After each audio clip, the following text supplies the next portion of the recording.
All right. Excuse me. Good afternoon, everyone. Welcome. Good to have you here. Paul Tranny going to dive into slicing up text, which is just creates a really cool effect, quite frankly. And there's like one, two, at least three different ways to do it, kind of depending on what you're going for. So that's what I'm going to cover. Claire, hopefully that works for you. Ambreen, Ludovico as well. Fantastic. Thank you for joining me, as well as Marie as well. Cool. So I'm going to go ahead and share my screen, and we will get this party started. Let me know if you have questions. Okay, I think we talked about this, was it last week, on in InDesign, how to slice text, which is also cool. So let's do this. Razbe, Pardeep, Jundi, Danielle, awesome. From Java World. Where's Java World? I would like to go there in the morning. Okay, so this is what I have right here. Just have some text and a couple different ways we could slice this, okay? And slice, rip, or cut this, quite frankly. So taking this text, the easiest way to do this is to just like right click and then just create outlines. Okay, we're going to go over the three different ways and I'll talk about the pros and cons of each. But we're going to create outlines first. Boom, just like that. So we have that nice outline. In fact, I'll change that color to a medium blue so you could see it. Has those outlines. It's no longer text technically. So we could really slice anything. And how I'm going to slice it, you guessed it. I know it's dangerous, but behind the eraser tool is the knife right in here. So we can select knife right there. Let's just zoom back out. And with that knife, I can just kind of cut a nice curve like that. Boom. Let's do another maybe cut kind of going up and then down like that. Okay, and I've sliced that text. You'll notice I did slice it because as I select this, let's ungroup it. Right, we can kind of take that up, take this, take that down, kind of like that. You get the idea. Okay, easy peasy, right? Hello, Laura and Juan. Hello, good to have you here. So we could have some, typically I'd probably add something kind of fun to this. Let's add some sort of gradient, if you will. Wait for it, wait for it, wait for it. I'm just going to make this a little more interesting for myself. Just the designer is getting involved, which is good. So there's our gradient. Let's do that. In fact, I like this gradient so much. Let's add it to my swatches like that. There's one gradient. And again, selecting these. Let's make this a gradient as well. Where did that gradient go that I just added? It's okay. I can hit the I to sample that text right there. Switch back to the gradient. And we can have that kind of go the other direction. So again, just kind of having some fun with this, as you can tell. And I want to get into some more of this that we could do. Okay, so that's one example, super easy. Let's take it to the next level, too. Let's do maybe something that's a little bit more controlled. So let's do, let's try ripped. Okay, trying ripped. Oh, a fire effect. I don't know where that came from, but yeah. Let's try ripped now. Okay, here's one, ripped. In fact, let's move this new wave. Turned out fine. Group it, move it down. There we have it. Let's take ripped now. And maybe we want this to be more torn, and maybe we want to just get more exact with this. Okay, so I'm going to do something similar. And by the way, I used a really thick, heavy font is what I usually want to do. So I'm going to create outlines again. This time I'm just going to go ahead and use the N for pencil tool, and I'm going to change it to accurate. Okay, so my pencil tool is set to accurate. Okay, just by double clicking on the icon. And now I can go just like, I'm going to like not do a good job, right? Because it's just going to be like all over the place as it's super jaggy like that. Okay, so there's my line. In fact, let's change the color of that line just so you could see it. Right there, there's my sort of ripped text right there. Okay, so or my ripped line. Okay, so I could do a number of things in here. Let's just go ahead and duplicate that. Let's take this. Let's open up Pathfinder. Wait for it. Pathfinder. Pulling this down. All right. So Pathfinder has a couple different options. So we could do a minus front. So sometimes I don't know if this is actually going to work. Let's just take these. Let's do a minus front. There's also intersect and there's exclude. So Pathfinders can also divide. So if I click divide, as you can see right in here, it gets me what I need. So you do have to ungroup it.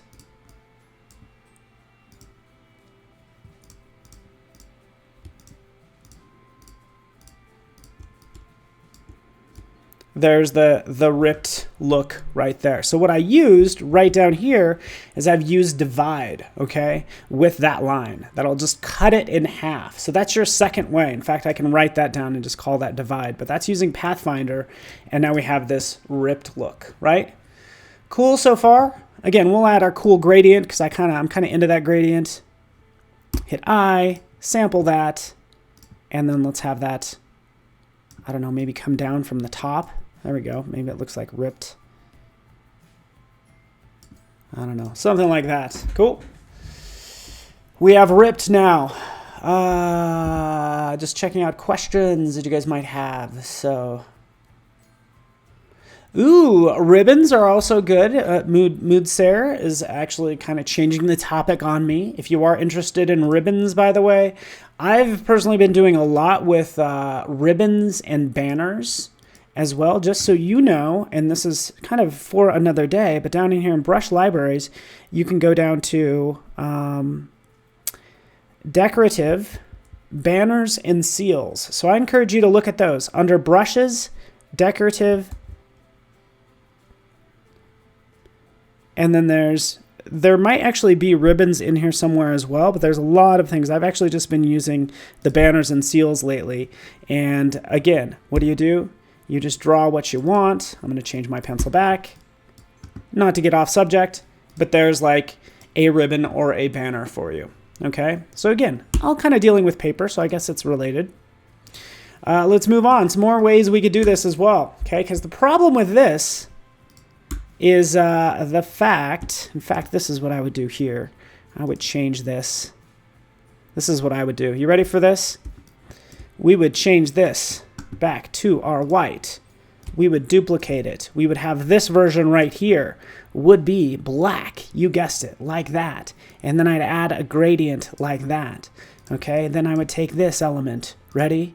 Again, we want this to look ripped. We'll group it. We'll bring this back down. Right on top, like so. And then we'll go in and we will go ahead and bend this. So we'll do a... let's do a make with mesh. Okay, let's preview this.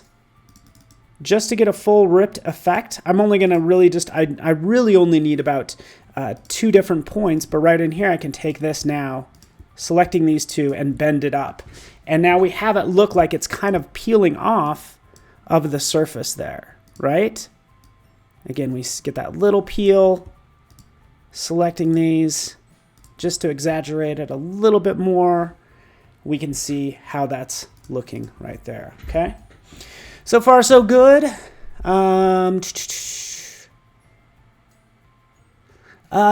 Chrissy, good question about, is there an easy way to put a rougher edge on there so it looks more like torn paper? That is a good question. That is a good question. Your best bet is to actually sample torn paper. So probably what I would do in that case, I go into libraries, I would search, say, Adobe Stock, and I would search for rip. Right? So that's kind of what we need to simulate. And I would typically jump out here and kind of just use this even just as a reference, right, for different rips. And what you're talking about is this sort of torn look right there. It's going to mean multiple layers typically. And sort of a different tear. I could try it really fast, okay? Again, I love these challenges, by the way. We have this ripped here. We'll duplicate that. We will expand this object right here. Okay, we'll take this one. I'll double click on it for this one. This is going to be just a slightly darker gray, or excuse me, a lighter gray is what it is, just a light gray. We'll take this, and what I want to do is I want to vary this line. So that's what I'm going to do right now. In fact, I could start to push and pull. These tools are hidden right back here. You ready for this? There's this warp tool. There's pucker and bloat. There's crystallize. Okay, so let's try even wrinkle. Maybe we want to wrinkle this edge. So zooming in here, let's just try it. I really need to make this brush smaller. Why is it not smaller? Too much. I think that wrinkle tool is going to be a little much. So let's just go back to warp. And why can't I change the size of this? I think that's not really going to do what I want it to. Apologies. Taking this, cutting it, pasting it in, locking the other layers, bringing this down. Wait for it. Still, I want to answer your question. Stay with me, because I accidentally hit undo a couple times. There we go. And I want to add more contrast right in here, turning that back on, selecting this in position. And now I can start to play with these different rips. So yeah, it's going to mean manipulating these individual lines. And boy, do I, there we go. There we go. That was my problem. My brush dimensions. If you double click on a lot of these tools, you're able to actually get those individual settings. So I can push that up, and I'm kind of just manipulating it accordingly, right? Again, just using warp. If I go down to wrinkle as well, if I double click on wrinkle, it's just about 20 pixels is actually pretty good. So if I click on that, I can see how I can distort those lines, okay? We will select everything, right? Clicking right in here, we're just distorting those lines. Selecting hide. And still using the warp tool to kind of push that up. See what I'm doing there?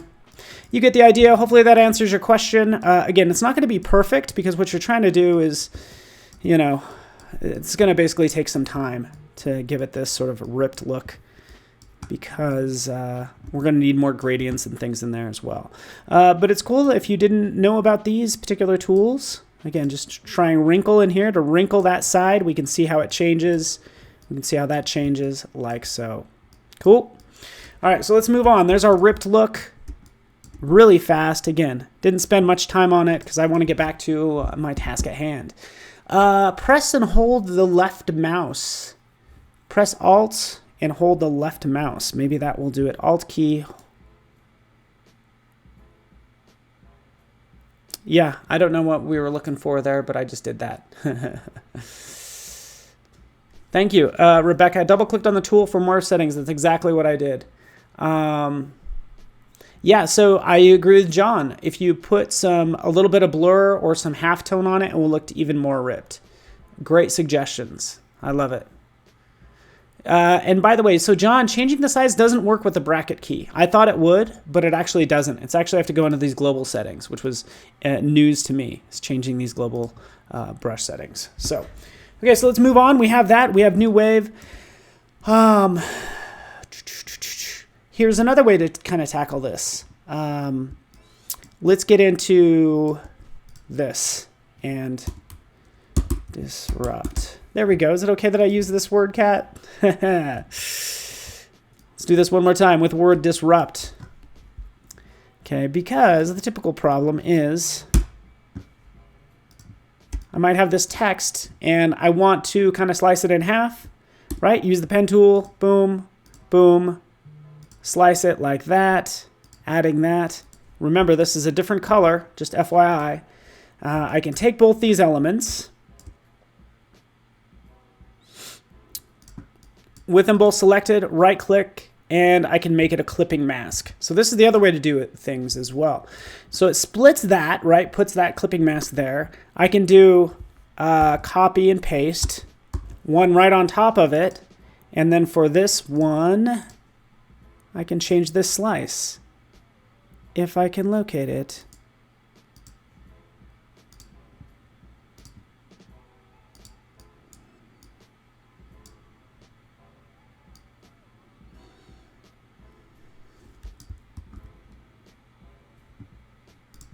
Maybe I'll do this actually. I'm going to go back out, right click. I'm going to release this clipping mask, which is so much fun.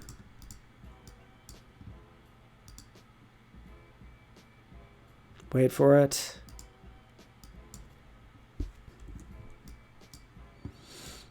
I'm actually going to just undo this a couple times. Let's get this back to where it was right here. Because what I didn't do is I didn't make a second version. So I should have two versions like that. Version 1, version 2. Let's zoom out. Let's get all these. Let's shrink these down. And let's slice it. So basically it's making two copies and then using clipping masks. That's all I'm doing here, right? Boom, there we have it. Selecting this point, moving that over there. And now we can do that. Right click, make clipping mask, right click, make clipping mask, put these two together or not together. The nice thing about this is the text is not outlined. So I can go in and change the font all I want.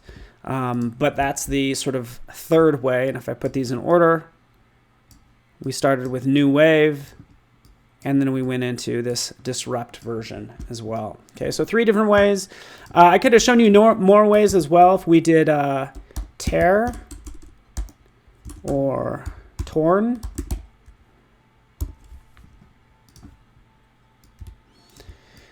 Pretty much anytime you create outlines, you can use any one of these tools. So it doesn't have to necessarily be the knife tool. I don't know if you've ever used the eraser tool. I feel like we haven't used that in a bit, right? So eraser tool, selecting the eraser tool, we come in here, and as we erase, it does the same thing as the knife as well, okay?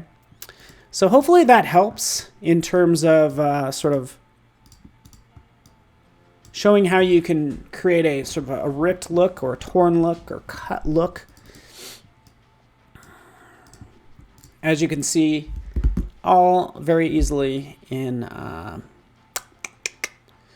good old Illustrator. So, okay, what's up, Jeremy? Don't know if you have a question for me. Just go ahead and type that in if you could. Yeah, so Matthew Potter, thank you, buddy. Adding different fills in the graphic styles. You can apply transform effects. Yeah, we can spend all day actually on this ripped look right in here. Because all I did is do this, the slightest little thing. It needs a lot of work. That's why I would still reference this and say, hey, you know what? How can I simulate this sort of look right here in good old Illustrator? So, Alexander, good to have you here as well. Awesome. Sweet. And again, it's just fun to work with since I know this is such a popular look. So yeah.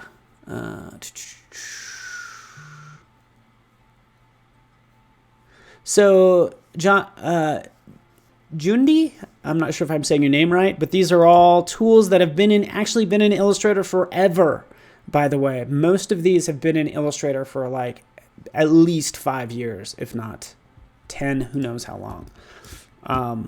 So yeah, that's kind of the idea. That's kind of it for me. I think I'm going to keep this really straightforward. Again, available in Illustrator. You can do any one of these looks. Super easy. Yeah.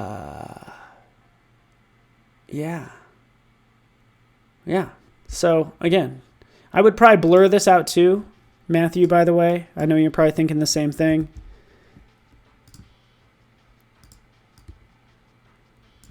There's my ripped. This version right in here, this technically what happens is the blur would actually be more extreme the further away it is from the object.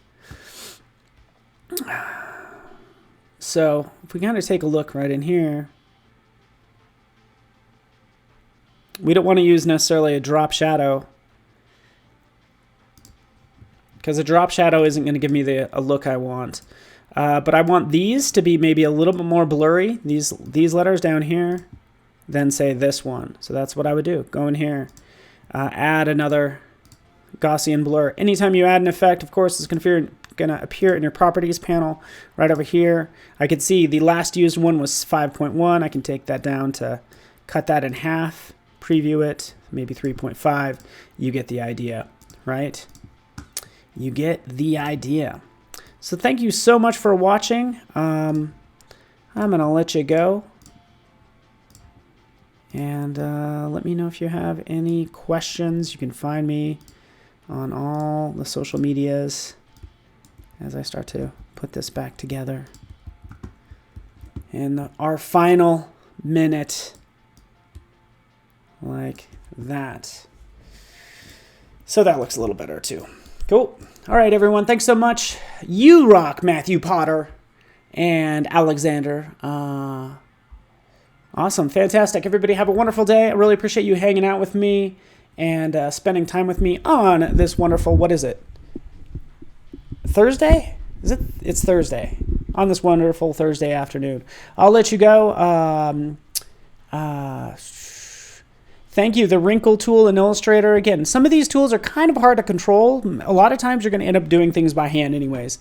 But it's up to you for what you want to use. I might be posting this later to my social media platforms. At least I will post this replay as well to Twitter. So thanks so much for watching, everybody. Really appreciate you. Have a good day. Make sure you call your mother and tell her that you love her. Okay? See you guys.